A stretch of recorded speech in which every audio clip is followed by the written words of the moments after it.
Hello बच्चों, आपका स्वागत है आपके यूट्यूब चैनल हिंदी वाली में। अभी हमने यहाँ तक पढ़ लिया था। भूमिका रामचंद्र शुक्ल की बुक पढ़ रहे हैं, हिंदी साहित्य का इतिहास, उसकी भूमिका तक हमने पढ़ लिया। इसके आगे आज पढ़ेंगे।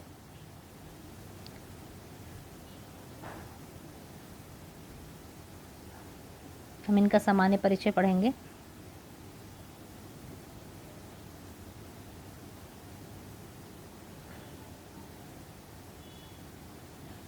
ये सिलेबस है उसका। काल विभाग दिया है, सामान्य परिचय,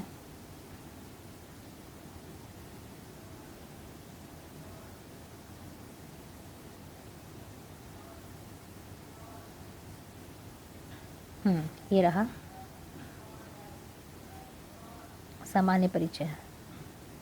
आदिकाल शुरू हो गया है। उन्होंने प्रकरण 4 में बांटा है इसको।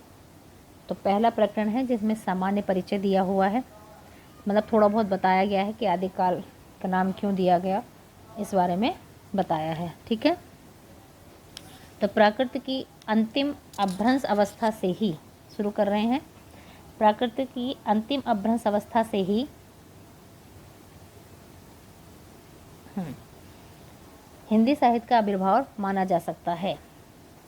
ठीक है, उस समय जैसे गाथा कहने से प्राकृत का बोध होता था, वैसे ही दोहा या दूहा कहने से अभ्रंश या प्रचलित काव्य भाषा का पद समझा जाता था। अभ्रंश या प्रकृताभास, प्रकृताभास मतलब उस टाइम की बोले जाने वाली भाषा। हिंदी के पदों का सबसे पुराना पता तांत्रिक और योग मार्गी बौद्धों की सांप्रदायिक रचनाओं के भीतर विक्रम की 7वीं शताब्दी के अंतिम चरण में लगता है। ये पूछा जाता है कि कई बार, इसको अंडरलाइन करेंगे।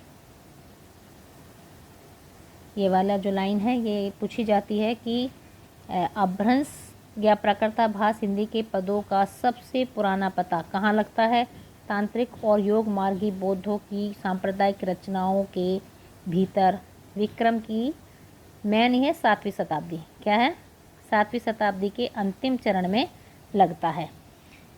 मुंज और भोज के समय में तो ऐसी अभ्रंश या पुरानी हिंदी का पूरा प्रचार शुद्ध साहित्य या काव्य रचनाओं में भी पाया जाता है।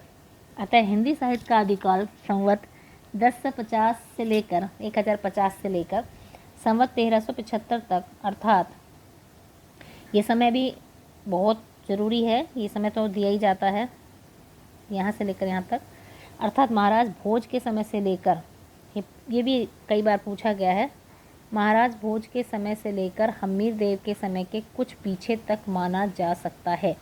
कभी कभी ये लाइन दे दी जाती है और पूछ लिया जाता है कि कब से कब तक माना जाता है। तो ये लाइन आपको याद रहेगी कि इस समय महाराज भोज के समय से लेकर हम्मीर देव के समय तक माना जाता है।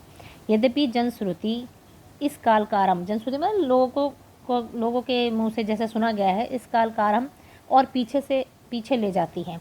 और संवत 770 में भोज के पूर्व पुरुष राजा मान के सभासद पुष्य नामक किसी बंदी जन का दोहों में एक अलंकार ग्रंथ लिखना बताती है।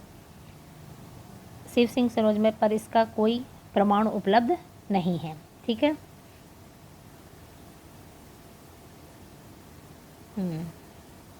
आदिकाल की इस दीर्घ परंपरा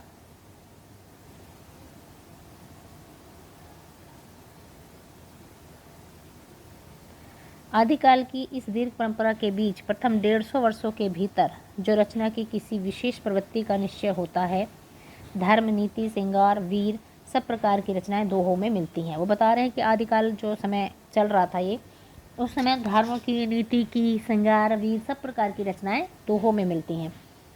और इस अनिष्ट लोक प्रवृत्ति के उपरांत जब से मुसलमानों की चढ़ाइयों का आरंभ होता है, तब से हम हिंदी साहित्य की प्रवृत्ति एक विशेष रूप में बंधती हुई पाते हैं। राजस्त्रित कवि और चारण, मतलब राजस्त्रित मतलब समझ, राजाओं के आश्रित जो कवि रहते थे और जो उन्हीं की मतलब उन्हीं की प्रशंसा किया करते थे, जिस प्रकार नीति, श्रृंगार आदि के फुटकल दोहे राजसभाओं में सुनाया करते थे, उसी प्रकार अपने आश्रयदाता राजाओं के पराक्रमपूर्ण चरित्रों का या गाथाओं का वर्णन भी किया करते थे। ठीक है, वर्णन भी किया करते थे। यही प्रबंध परंपरा रासों के नाम से पाई जाती है, जिसे लक्ष्य करके इस काल को हमने वीर गाथा काल कहा है। तो रामचंद्र शुक्ल जी ने आदिकाल को क्या वीर गाथा काल कहा है। दूसरी बात, इस आदिकाल के संबंध में ध्यान देने की यह है कि इस काल की जो साहित्यिक सामग्री प्राप्त हैं उसमें कुछ असंदिग्ध हैं और कुछ संदिग्ध हैं। मतलब कुछ का तो पता ही नहीं है और कुछ जो मिली है वो भी थोड़ा उनके भी बारे में इतना पता नहीं है। असंदिग्ध सामग्री तो जो कुछ प्राप्त है उसकी भाषा अभ्रंश अर्थात प्राकृताभाष हिंदी है। असंदिग्ध मतलब होता है कि जो थोड़ी बहुत मिली हैं, असंदिग्ध माने उनके बारे में तो कुछ पता ही नहीं है, तो उसकी भाषा भी अभ्रंश प्राकृताभाष हिंदी है। इस अभ्रंश या प्राकृताभाष हिंदी का अभिप्राय यह है कि उस समय की ठीक बोलचाल की भाषा नहीं है जिस समय की इनकी रचनाएं मिलती हैं। मतलब रचनाएं जहाँ जिसमें मिल रही थी वैसी भाषा बोलचाल में नहीं थी।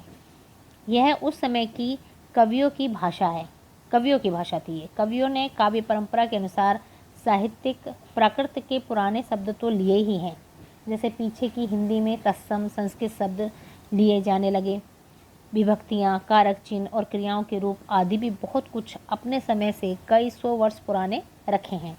बोलचाल की भाषा घिस-घिसाकर बिल्कुल जिस रूप में आ गई थी, सारा वही रूप न लेकर कविचारण आदि भाषा का बहुत कुछ वह रूप व्यवहार में लाते थे जो उनमें कई सौ वर्ष पहले से कवि परंपरा रखती चली आती थी। मतलब कवि जो अपनी रचनाएं कर रहे थे वो बोलचाल की भाषा में नहीं कर रहे थे। पुरानी संस्कृत तत्सम जो भाषा थी, मतलब संस्कृत भाषा थी, उसमें ज़्यादा हो रही थी और वो लोगों की समझ में इतनी आती नहीं थी, वो कवियों की भाषा थी। अपभ्रंश के जो पुराने हमें पदों में मिलते हैं, नमूने जो हमें पदों में मिलते हैं, वे उस काव्य भाषा के हैं जो अपने पुरानेपन के कारण बोलने की भाषा से कुछ अलग बहुत दिनों तक आदिकाल के अंत क्या उसके पीछे तक पोथियों में चलती रही। विक्रम की 14वीं शताब्दी के मध्य में एक और तो पुरानी परंपरा के कोई कवि संभवतः सांगधर हमीर की वीरता का वर्णन ऐसी भाषा में कर रहे थे। मतलब उस टाइम भी किस किस तरह की भाषा चल रही थी वो ये बता रहे हैं। ठीक है, जैसे ये चल रही थी, हमीर कर रहे, सांगधर लिख रहे थे, चलई वीर हमीर पाव पाय भर मेहणी कंपई। ये कई बार ये लाइन पूछी गई है कि ये किसकी है, तो ये सांगधर की है। किसकी है? सांगधर की है।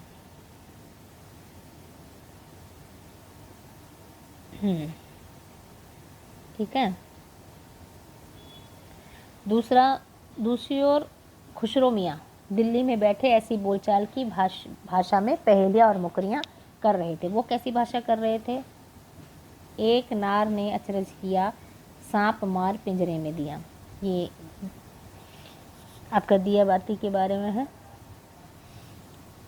तो वो इस तरह से लिख रहे थे। इसी प्रकार 15वीं शताब्दी में एक और विद्यापति कवि थे। बोलचाल की मैथिली के अतिरिक्त वो मैथिली में लिख रहे थे और उसके अतिरिक्त वो प्राकृताभाष पुरानी काव्य भाषा भी बनते रहे। ये भी बहुत बार पूछा गया है। बालचंद बिजवई भाषा दुही नहीं लग गई दुज्जन हाशा। ये लाइन भी कई बार पूछी गई, किसकी है? तो ये विद्यापति की है। दूसरी ओर कबीरदास अपनी अटपटी बानी इस बोली में सुना रहे थे। कबीरदास जी की ये लाइन भी बहुत पूछी गई है। अगिन जो लागी नीर में कंदो जलिया झारी, उत्तर दक्षिण के पंडिता रहे विचारी विचारी। ये भी बहुत इम्पोर्टेंट है, आप देखते चलें। ठीक है।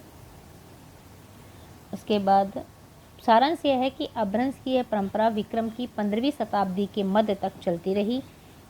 एक ही कवि विद्यापति ने दो प्रकार की भाषा का व्यवहार किया। विद्यापति ने कितनी भाषा का व्यवहार किया है? दो भाषा का, पुरानी अपभ्रंश भाषा का और बोलचाल की देशी भाषा का। कई बार पूछा जाता है कि किस कवि ने दो भाषाओं का प्रयोग किया है, तो विद्यापति ने। इन दोनों भाषाओं का भेद विद्यापति ने स्पष्ट रूप से सूचित किया है। ये लाइन भी बहुत पूछी जाती है। देशिल बयाना सब जन मिठा, ते तैसई जपहो अवहट्टा। ठीक है, ये भी पूछी जाती है लाइन किसकी है। अर्थात देसी भाषा बोलचाल की भाषा सबको मीठी लगती है, इसमें वैसे ही अभ्रंश या देसी भाषा मिला हुआ। मैं कहता हूँ विद्यापति ने अभ्रंश से भिन्न प्रचलित बोलचाल की भाषा को देसी भाषा कहा। मैंने कहा कि अभ्रंश जो भाषा चल रही थी उसके साथ जो उससे भी अलग थी थोड़ा सा, उस भाषा को देसी भाषा कहा। अतः हम भी इस अर्थ में इस शब्द का प्रयोग कहीं कहीं आवश्यकता अनुसार करेंगे और इस आदिकाल के प्रकरण में पहले हम अभ्रंश की रचनाओं का संक्षिप्त उल्लेख करके तथा देश भाषा की रचनाओं का वर्णन करेंगे। ठीक है,